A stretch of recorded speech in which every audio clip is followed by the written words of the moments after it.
Hey everybody, Adrian here with blendrecommender.com. Smoking pure, unadulterated Perique.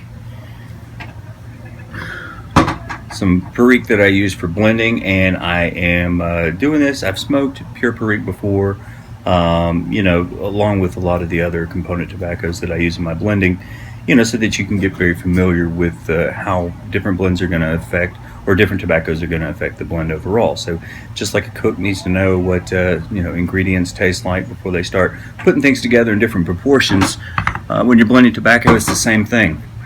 And the reason I came back to that today and smoked a bowl of just straight Perique was to kind of compare the taste, the notes there, to a blend that I have been smoking lately, and that is Cornell and Diehl's Shandy's Cake, part of the Cellar series.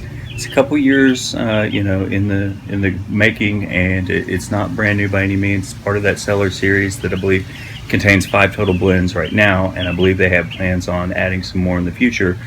And I think their thought process on this, series of this line of tobaccos was to develop blends that ultimately contained component tobaccos that lend well to aging. And so in 10 to 15 years, whatever it may be, this tobacco would theoretically be at its peak for smoothness and flavor profile.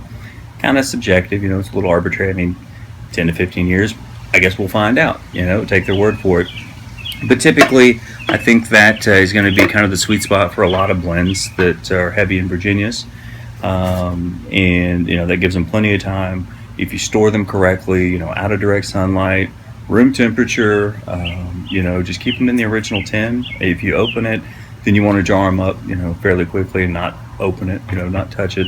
Like I do all the time with most of my blends in the cellar. I have tons of jars that are open frequently, constantly. I have very few that I'm actually aging for a certain point down the road.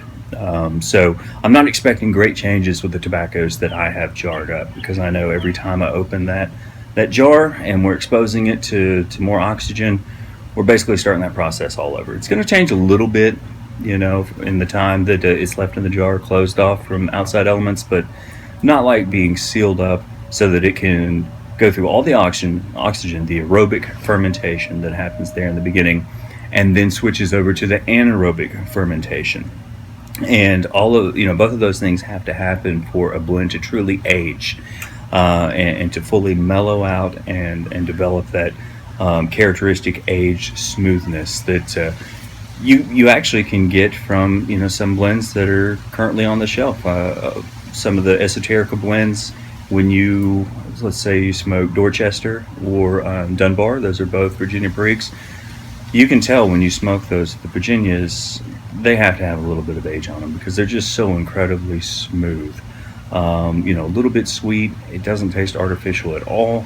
Just quality tobacco, and they taste like they have a few years on them. So with Cornell and Diehl, their tobaccos to me have always tasted just young and bright and sometimes harsh, and I love that. And it's not for everybody. Some of the blends that I've already reviewed in the past, so Bayou Morning, Haunted Bookshop, these blends are pretty in your face. They're bold. They're not subdued and mellowed. I wouldn't look for that when I'm going for Cornell and Diehl blends.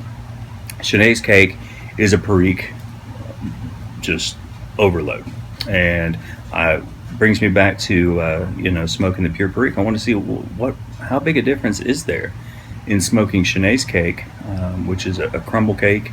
It's not like a plug like the video we did with Triple Play.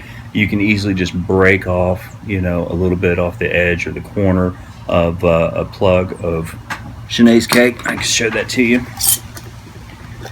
and rub that out in the bowl. So the leaf is already cut into smaller pieces before it gets pressed into the cake, as opposed to a plug that's usually much wider sections of whole leaf that are pressed.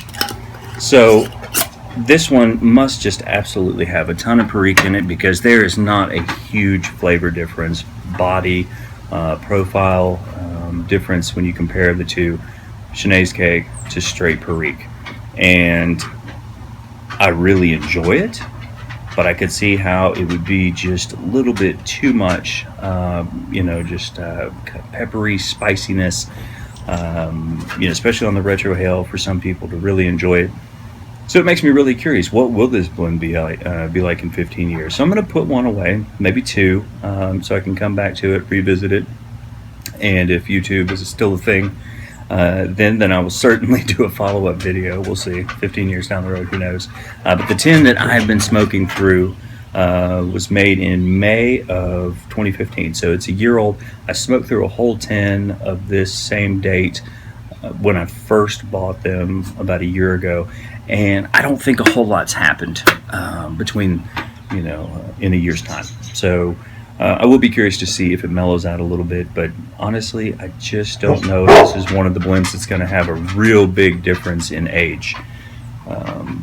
Just because of the component tobaccos, maybe it'll have a dramatic change. Maybe that harshness, that pepperiness will be, toned down a little bit. I'm looking forward to trying it and seeing. In the meantime, for those of you who enjoy a tobacco that, like I said, is just bold, in your face, if you like a lot of Perique, if you're looking for something really spicy, then I definitely give Cornell and Diehl's Chenet's cake a try. I recommend it. So, till next time, enjoy your pipes. Have a great day.